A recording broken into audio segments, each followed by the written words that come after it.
In previous years, I would say a game like tonight would scare the crap out of me because we're probably going up against them, right? I think that's pretty much a lockdown thing almost. And you don't want to give away too much, right? Because it would scare me that we go in there and then all of a sudden it's like watching two different teams play, you know, and then Montreal would just destroy us and everything like that, right? But here's why I don't think that that's the case this time around. Because in previous years, the Leafs always had to play their absolute best to even be where they were. That's how I feel. I feel like in the previous seasons, the reason why they always got destroyed in the playoffs is because everyone else, whoever we play in the first round, finally brings their A game because they've been having to manage, you know, their efforts, preserve themselves for the long run, right? Then when they get to the playoffs, boom, Boston's a different team. Washington's a different team. Columbus is a different team. And the Leafs were still the Leafs. You see what I'm saying? And I think the reason why this year is going to be different than any other year is because I felt like the Leafs were almost slow playing Montreal tonight. And I've never seen them have to get to do that. I've never seen them have the natural confidence you get when you know you're in, you're doing what you want, and this team over there is still fighting for a playoff spot, technically. You know what I mean? They're probably going to get it, but at the moment, it hadn't been clinched, right? So, I mean, there's a natural swagger, a natural confidence you get so that you don't have to play your utmost energy to get the same result. When the Leafs finally took the lead, it was 3-2. What did we have for shots? Wasn't it 9 shots for the whole game at that point? Halfway through the second period. Almost down to the third. Wasn't it? Am I crazy? Did I hallucinate that? I think that's what it was. Like 9 shots halfway through the game for Toronto. Now, Montreal wasn't doing much better at the time, but still, 9, and 3 goals. A 1-3 shot, baby. Because you don't have to put so much pressure on. You know, you start making a lot more passing plays. You start slow playing. Sometimes, what happens if you're a really good offensive team, like the Leafs, and you go up against a defense that thrives in high-pressure situations? Right? That happens sometimes. You end up going up against a team that perhaps on the defensive side of things, they get amped up. They get amped up for high offense. They know how to cut down those angles and everything. But slow the game down, right? Slow the game down, and all of a sudden that defense has too much time to think. Now they're overthinking. You see what I mean? Because you slowed it down, but their brain is still firing off like this. Because that's what they're used to doing. So sometimes it's a strategic play to slow play your opponent in control. And I really felt like the Leafs had all the control tonight. I mean, let me know in the chat if you think I'm wrong. But I thought that overall, the Leafs just looked like they had this game. And I think Montreal knew it halfway through it too. Because they're probably saying to themselves even, okay, you know, we might not get this one, but we're still going to probably get in there. And we don't want to let Toronto think that they have an advantage too. I mean, it's very unlikely that Montreal wasn't putting all their effort in just because there's still no clinch. You need the clinch, right? But for the Leafs, I just felt like when they hit the playoffs, I feel like we haven't even seen the Leafs yet. If that makes any sense. Does that make any sense to you guys?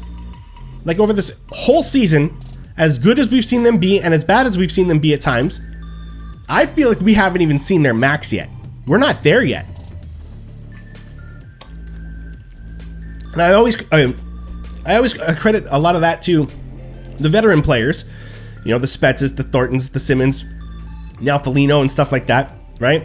All these guys for being the ones that know how to just like always be ready for that extra gear. Don't ever give them 100%. Don't show them your 100%. Especially when you're already in. Back off a little bit, right? So that when you get in there, boom, you look like a different team. Now, it's not even them that are going to be dangerous. They're only there to spark that idea. Wait until you see what Matthews is really capable of and Marner is really capable of. Because for the past whole season, they've never had to go 100% for a long stint of time to be number one. They've had mistakes all along the way and still been able to hold on to it, right? We know all the mistakes they've had so far, and yet still, number one, right? So, I can't wait to see what the Leafs' best is going to be. Oh, jeez. Thanks, Leslie. Yeah, exactly, right? Like, you're hyped for it, too. We haven't even seen their best yet. So wait till game one. Whomever it may be. Or who. Is it who or whom? Leslie, you always know this stuff. Speaking of you with the cheers there. You always know the grammar. No matter whoever we're gonna face, okay?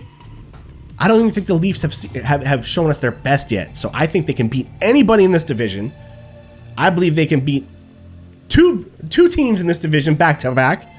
You know, I think they could take at least 2 rounds in this. Absolutely. If there's ever a good chance for the Leafs to get 2 rounds deep into the playoffs, like, and end up in those conference finals or whatever, you know what I mean? Whatever they're going to do. The Final Four in this case. It's this year.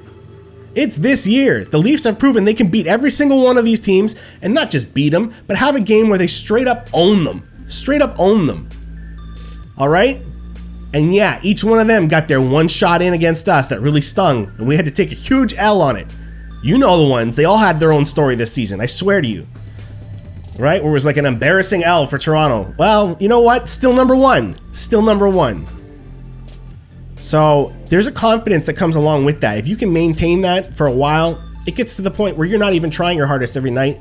Not because, like, physically, you're trying out mental stuff, man. You're trying to figure out new ways of thinking about the game. You're trying to mess with your opponent in new ways, you know? Get into the headspace of the game. Try and psych out your opponents and stuff. You get into that level because physically, everything's been working well for you this season, you know?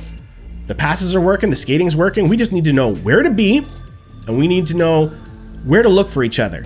That's all they got to do. And that's what they've been working on this whole time. That's why you see the mistakes, because when have they ever been in jeopardy of something major? They've always been able to take the risk this season if they want to. And it's cost them a lot of times, but who cares? They were trying it out. And here we are, man. Playoffs are coming. Toronto, and what it looks to be like Montreal for the first time since I've been alive. I'm super hyped about it, and I hope you guys are hyped about it too.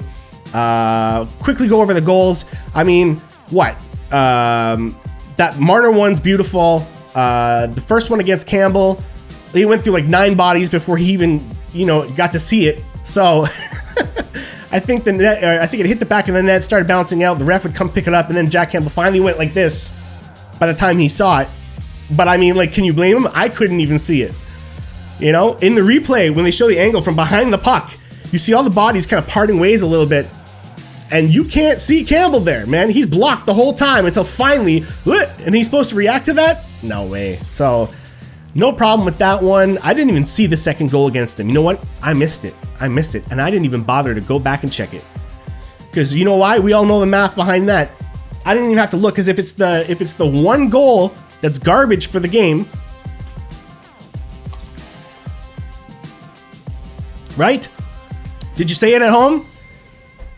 If it's the one garbage goal a game for Campbell, it's allowed. It's forgiven. So I didn't even see the second goal. Maybe you guys can tell me about what it was in the chat there. But I didn't even bother to go back and look. I'm so not worried about it, right? The Leafs were in control. We're ready to go. I hope you're excited. I'm excited. Oh, whoever we end up facing, okay, you can count on me to stream a simulated version of the game the night before, okay? And then I'll just upload it to YouTube in case you miss it, so you don't have to necessarily catch it live, okay? But that's what we'll do. We'll have the simulator. I won't touch the controller. It'll be computer versus computer, broadcast view. It's going to look like a game, just slightly more robotic. I'm telling you, it actually looks way better this way than when you're playing it. It looks so much more realistic. We did it last season for Columbus. It was hilarious. I got way more into it, you know, than scoring myself and stuff. So let's do that, okay? We'll do it on Twitch, and then when I'm done, then we'll compare it. Like, you know, it'll be up the day of the games, and then we can see what really happens. So join me for that, all right? But now I want to hear what you have to say, guys. I've been putting it off for far too long, and you guys know, once again, the people on YouTube that aren't here for the live part, I mean, they're just missing out on the sickest thing we've ever put together as Leafs fans, right? We're all coming together, man. We're all finding each other, and you know, we're here live, communicating right there, all communicating. And people on YouTube are just like, oh, I guess I'll watch this on my lunch break, you know, which is cool and all. But come on, live is better, right, folks? All right, let's see what you have to say.